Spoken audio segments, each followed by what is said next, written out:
In the silence of the cosmos, a young explorer steps onto an alien world where two dragons she once knew as companions now rule as guardians of fire and sky.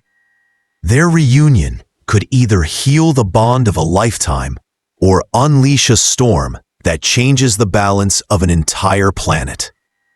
Destiny waits in the shadows, and every heartbeat brings her closer to a choice that could alter the galaxy forever. If you are new to the channel, then please subscribe to the channel and like the video and tell us where are you watching from. Now, let's jump into the story. The morning haze coiled around the glassy biodomes of the Halcyon Ring, a patient necklace of light encircling the moon of Saren. The station's artificial dawn warmed the corridors in a soft amber, the way a memory warms a quiet room. In a cabin near the living deck, Lena Vale woke to the steady heartbeat of air recyclers and the almost musical thrum from the dragon habitats 2 modules away. She reached instinctively for a pendant at her throat. A tiny iridescent scale, sealed in resin, smooth as a river pebble. It was more than a keepsake. It was a bridge to a childhood that most people only read about. Dr. Oren Vale pinged her through the intercom. "Morning, Starlight. We've got twitchy readings in the North Habitat. Could you check the display and then stop by Ops?" His voice held that same gentle focus he used when the world asked hard questions. Lena smiled, pulled on her jumpsuit, and stepped into magnetic boots that tapped out a soft rhythm along the curve of the corridor. The Habitat's viewing gallery opened like a theater, all transparent alloy and a sweep of violet greenery below. Serene hills breathed steam through mineral vents. Rock spires caught the glow like candles. Lena read the sulfur charts and heat plumes, noting mild flux. Nothing alarming, but not random either. Patterns often hid in places that looked like noise at first glance. In Ops, Dr. Paul, Soma Park scrolled through datasets while Liam Quaid tuned the sensor net with patient hands. Nico Hale leaned on a bulkhead, relaxed but observant. The way people get when they've walked enough wild places to know that calm can change quickly. "Council message just came through," Soma said, sliding a packet to the main display. They're concerned about Serenian population curves, especially in regions influenced by early human bonding programs. Lena felt the words catch and hold. Once, when she was 5, 2 dragon hatchlings had grown beside her under her father's careful ethics. Aurora with midnight blue scales that reflected 1,000 tiny rainbows, and Solon with bronze ridges that traced black filigree. The goal had always been to reintroduce, not retain, to guide, then let go. 12 years ago, Aurora and Solon had returned to Saren's open skies and stayed there. That should have been the happy ending. But endings often become beginnings when the data refuses to sit still. The door slid open, and Dr. Vera Kane stepped in with 2 aides. She wore the plain slate suit of a policy scientist, which somehow made her look like a question that already knew its answer. "Dr. Vale, team," she said, "your telemetry shows unusual neural resonance when Serenian dragons detect human biosignatures similar to yours." Her gaze paused on Lena, particularly yours. Oren folded his hands, light catching in his gray hair. "Resonance is not obedience. We documented empathic exchanges years ago, yet also documented strong self-regulation." "We're not arguing your early results," Dr. Kane replied, voice calm, words exact. "We're noting unexpected acceleration in territory expansion among offspring. Our models predict ecosystem stress if growth remains unmoderated." "Models learn," Soma said, mild but firm. "So should policy." Dr. Kane inclined her head, "Which is why we're asking for a field assessment led by Lena Vale. You depart tonight. Observe Aurora and Solon if possible. Verify nesting reports. And gather behavior data. If corrective action is required, the council will advise.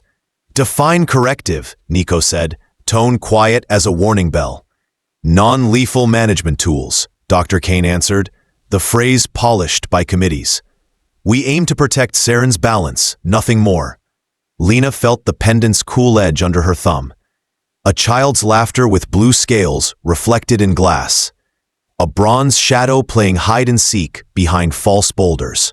The memory rose like heat from a vent and met the present. I'll go, she said, but I choose the team's method on the ground. We observe first. We respect their space. We don't push before we understand. Dr. Kane studied her, then nodded once. Acceptable. The transport is prepping.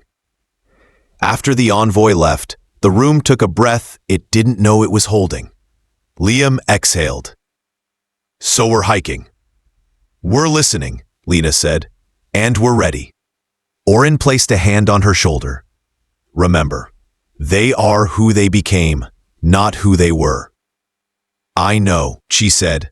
That's why we'll ask before we answer. The halcyon ring dimmed toward shift change. Crates slid along conveyors.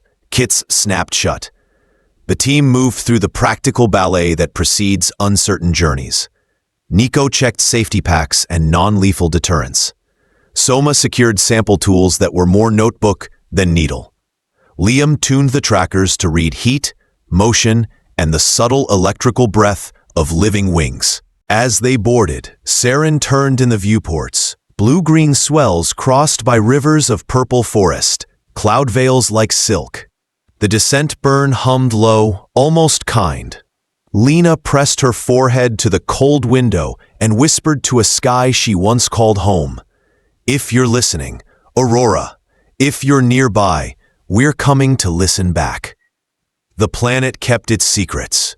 For the moment, they dropped into the Amaranth Valley at mid-morning, where the light hit the purple canopy and scattered it into pools of soft color. The air tasted faintly sweet, then mineral sharp near the vents. Saren sounded different from Earth, more echo, less clutter, as if silence had space to grow. Filters optional for short range, Nico said after a scan, clipping a light collar unit to his neckline anyway. Let's keep them on. Talking beats coughing. Liam set a ring of soft sensors near the landing site, little pedals that listened without shouting. No perimeter noise, he said. If something big walks within 200 meters, we'll know, but they won't know we know. Soma guided the path with a tablet that glowed gentle green.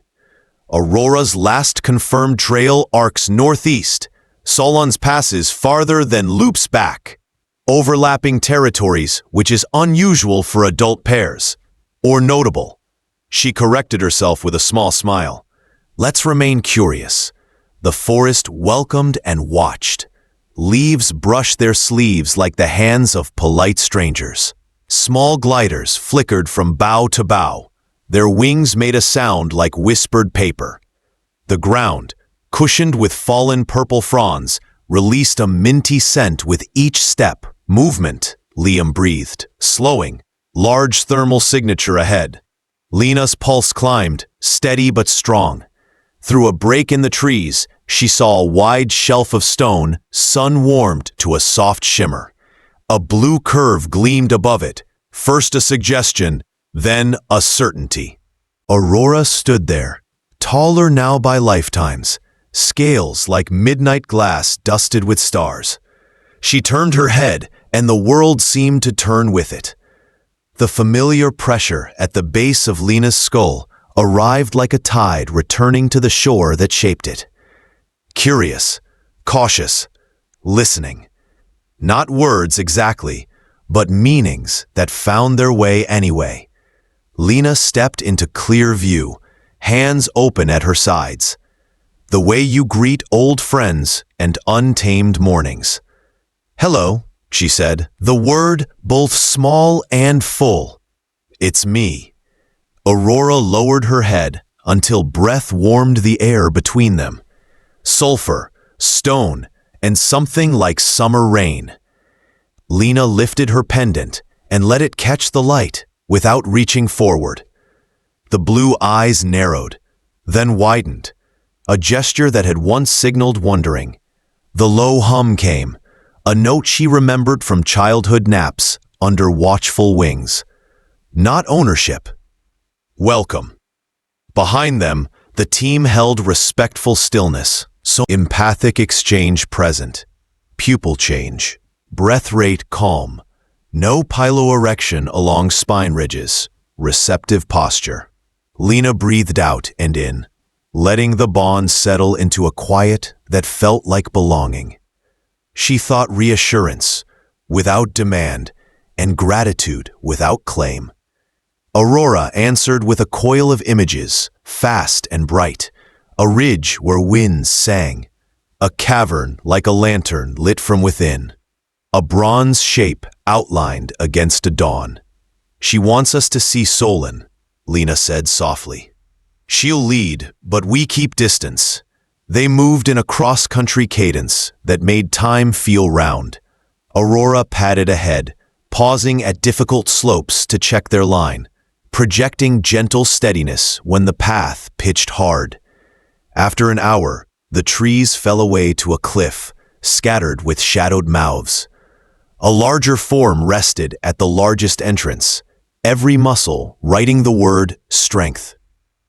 Solon raised his head, and the sun ran like fire along bronze and black. His eyes were golden blade thin, then round, then blade thin again. The growl he released had more warning than welcome, but it did not carry the intent to push first. Aurora slid between, a blue comma in a sentence that needed breathing space. Something pulsed between them, fast ideas, old comfort. Solon's wings lifted and settled. The growl cooled to a rumble that said, "I see you, but I don't promise you." Lena stepped forward a measured pace and unlooped the pendant. The scale flashed a memory blue that had watched her learn to walk without falling. "You used to hide behind the rocks," she said quietly. Voice meant more for the bond than the ear. "And when I couldn't find you, you would send a warm breath across my neck to tell me I was close." Solon shifted, curious now, not convinced, but listening. He made a soft, uneven note in his throat. Almost a sound from long ago, returned without being summoned. He leaned in until his breath reached her skin, then paused. The moment held, and then, with surprising gentleness, he touched the cool pendant with the tip of his snout. An electric recognition went through Lena. Not lightning, but the steady power that keeps cities lit. Picture surfaced, small and sunlit. A girl tracing spiral ridges with careful fingers. A bronze nose nudging a fallen toy. A door closing, while two young dragons watched, confused but brave. Lena blinked away the sting in her eyes. "I'm sorry we had to part then," she whispered. "We did it so you could become this." Soma drew a slow breath, documenting a distinct memory-linked response. We may be observing cooperative recall, with emotion riding the signal. The cave mouth behind Solon revealed what the forest had been circling around. 3 eggs nestled in heated stones, shells faintly opalescent. The nest was an argument and an answer, both at once. Aurora angled her body to shield the clutch from wind, without hiding it from sight. Even at a distance, the warmth haloed the chamber. "This is why territories overlap," Soma murmured. "Shared defense." Liam touched his earpiece, face tightening. Incoming tone from the west. Heavy engines, low injunction band. Council craft. Nico's jaw set without hardening. "They're fast." Aurora's head tilted, Solon's wings arched. The empathic pressure flickered from calm to alert. Lena raised both palms, thinking ease, patience, we will stand with you. The blue gaze steadied. The bronze gaze sharpened. Over the ridge, a heavy transport slid into view, its shadow crossing the eggs like a drawn breath. Beneath its belly, a ramp began to lower. Equipment glinted in the light. Nets that were not nets, darts that were not feathers. Suspense arrived and sat down between all of them. Dust spiraled from the heavy craft as it hovered, washing the ledge in a gray wind. The ramp touched stone with a practiced hiss, and figures descended in clean suits that made them look like punctuation marks at the end of a difficult sentence. At their center walked Dr. Vera Kane, steady as a metronome. "Dr. Vale," she called over the engine's churn, voice amplified and even. "Stand clear. We will secure the clutch for controlled incubation. Once stabilized and documented, we'll consider staged reintroduction." Aurora went very still. Solon's tail traced a low arc across the ground, a line drawn between what would be tolerated and what would not. Lena stepped forward into the line of wind. "These are wild parents in a wild nest," she said, each word a careful stone. "The safest place for new life is with those who made it. Our records show cooperative defense, self-regulation, and territory awareness. Removal destroys trust and may fracture behaviors you claim to protect." Dr. Kane's team uncrated sleek tubes and lattice rigs designed to look less like cages and more like solutions. "Ethics are a priority," she said, "which is why we'll use non-lethal measures. Tranquilizers are calibrated. Nets are gravitational dampeners. No harm intended." "Intention is not outcome," Soma answered, soft but pointed. Nico angled his body beside Lena, not threatening, simply present. Liam's eyes moved across trajectories and distances like he was reading weather. Inside the cave, the eggs pulsed on. "Final warning," Dr. Kane said. "Clear the area." "No," Lena said, voice calm as the inside of a shell. She didn't raise her hands this time. She lowered them, palms out, signaling no strike, only stand. Through the bond, she sent a single bright message toward Aurora: protect and go. A second message to Solon: shield and follow. In that opening, Aurora leapt, her wings beating once, twice, lifting clutch and hope in the same motion. "Track them," Dr. Kane snapped. But the dark shape was already a signature among many signatures, moving toward mineral-thick ridges, where machines hear poorly and echoes choose sides. Dr. Kane turned to Lena, visor reflecting a small, defiant figure. "You've overstepped authority." "I kept trust," Lena said, "and I kept the council from making an irreversible mistake." Orders fell. Gear folded. The heavy craft lifted, taking its tidy anger with it. When the noise thinned, the ledge felt oddly larger. Back at camp, the official message landed before the dust settled. Lena's team was to return to orbit and hold for review. Funding lines tightened like belts. Doubt walked the halls, dressed as policy. Oren waited at the docking ring, eyes tired but bright.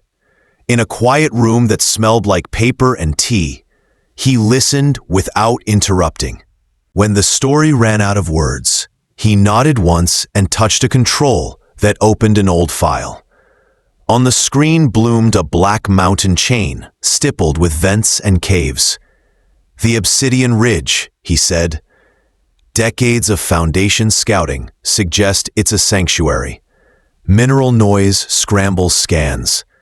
Heat and safe perches everywhere. If I were moving a nest, I'd pick that spine." Lena leaned in, hope rising like breath after a long dive. "Can we reach it before the council recalibrates?" Oren's mouth. "Creative and careful," Lena replied. "We're not fugitives. We're scientists continuing field observation in a way that honors ethics. If questioned, we have our charter and our data." Liam grinned the way engineers do when a puzzle offers both risk and clarity. I can tune the firefly's thermal bloom to match ridge vents. We'll look like weather." They moved lightly through the next day, gathering only what knowledge could carry. Soma archived the records in 2 places. One for the council, one for the foundation. Nico requested a routine shuttle to meet donors, a phrase that opens doors without prompting many more. The Firefly waited in a private hangar, paint the color of cooled lava, lines simple as a promise. When they lifted, Saren curved below, generous and unreadable. Lena felt a distant tug at the edge of thought, like a name said by someone in another room. As they angled toward the ridge, the tug resolved into 2 steady presences and 3 smaller ones, faint but bright.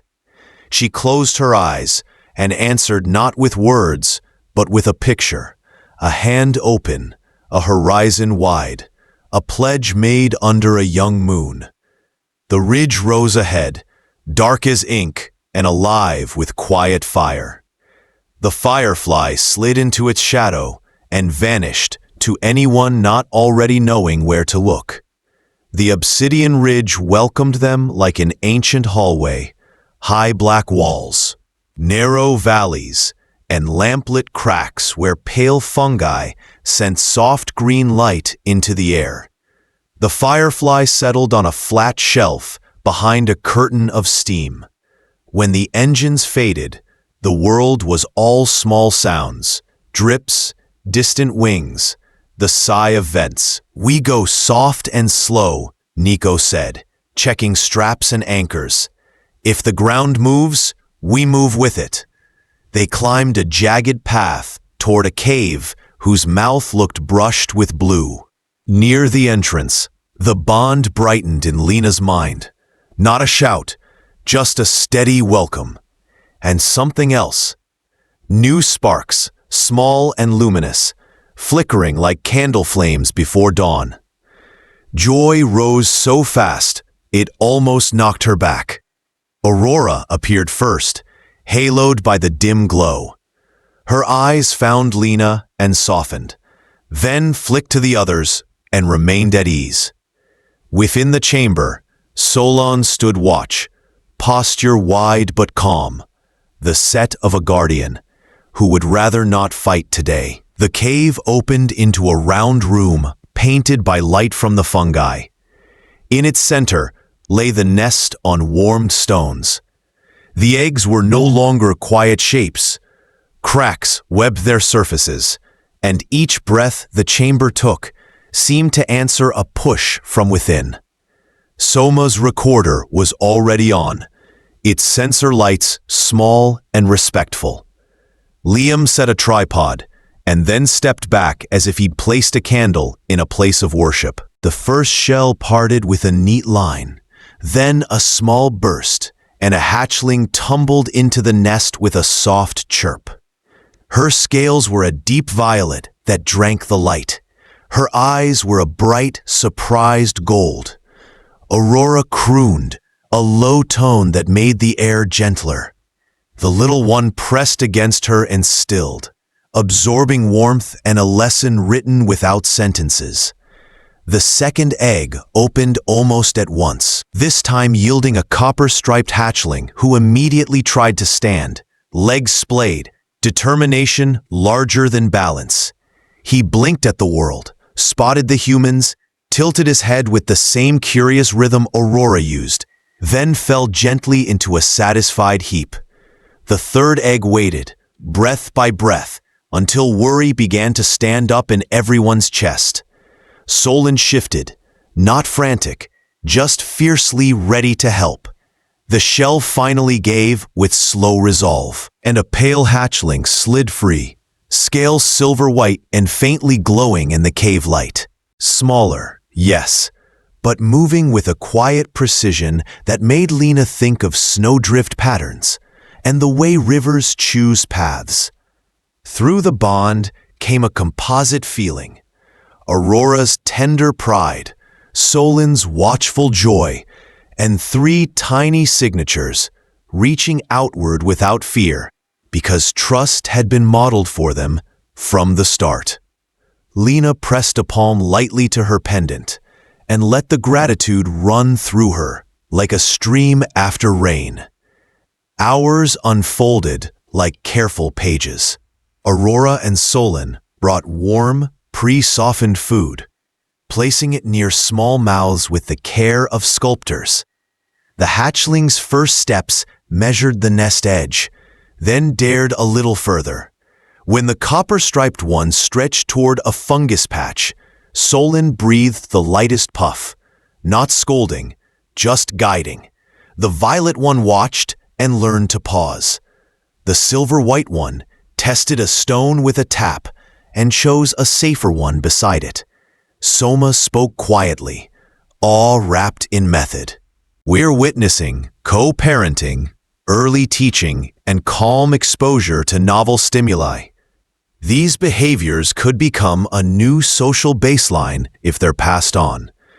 They also show how non-intrusive observation can preserve natural patterns while still letting us learn. Liam reviewed the feeds, eyes bright. The footage is clear without bright lights.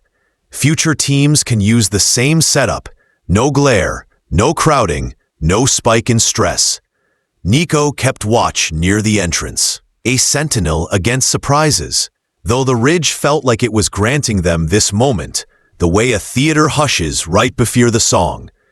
As the cave settled and the hatchling slept in a warm knot, Oren's comm beeped with a priority seal. He read the message twice, then looked at Lena with a face that remembered how to hope. The Science Council reviewed the field ethics. They've censured the extraction plan. They're asking for our recommendations to frame Saren policy, language that centers autonomy, minimal interference, and community consultation. Lena exhaled, a breath she hadn't noticed she'd been holding for days. We'll give them what the ridge just taught us, she said. Watch well, measure gently, and leave more than you take. They composed a brief, findings only, no sensational notes, no pictures that could be spun into fear. Soma worded the ethics with care. Liam attached diagrams for low-impact monitoring. Nico added a section on de-escalation protocols, and Oren signed with the same steady hand he'd used to sign the first charter for respectful study on Saren. The response they sent back was both a map and a mirror. Later, outside the cave, the night laid 3 moons upon the ridge, 3 pale coins resting on black velvet. The air carried long echoes.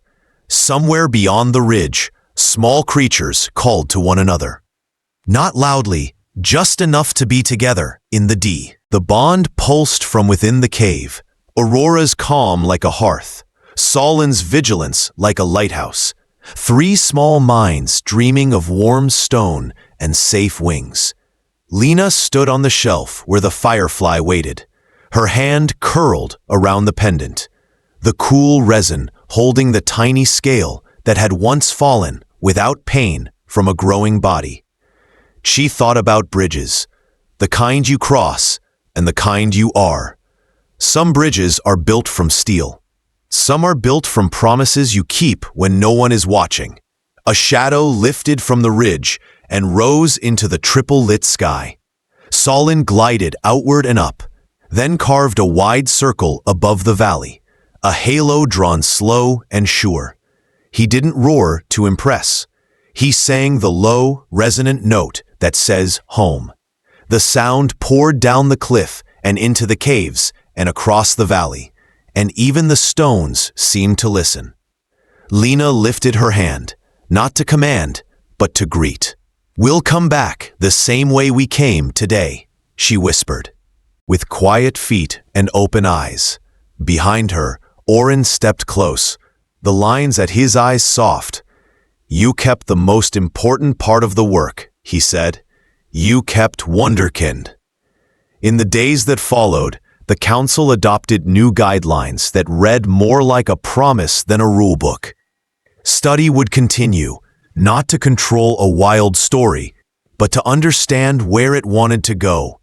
Visitors would learn to move as guests do, lightly, gratefully, ready to leave the place better than they found it. And on clear nights, along the obsidian ridge, a blue shape and a bronze shape sometimes traced slow symbols in the air, while three growing lights practiced small jumps from stone to stone. If you watched long enough, you could feel a quiet answer settle into your bones. That knowledge travels farthest when it walks beside respect, and that the gentlest guardians can be the strongest shields. The Firefly's hull caught a little moonlight as the team prepared to rest. The ridge breathed, the valley dreamed, and somewhere between human curiosity and dragon freedom, a new path opened, wide enough for both.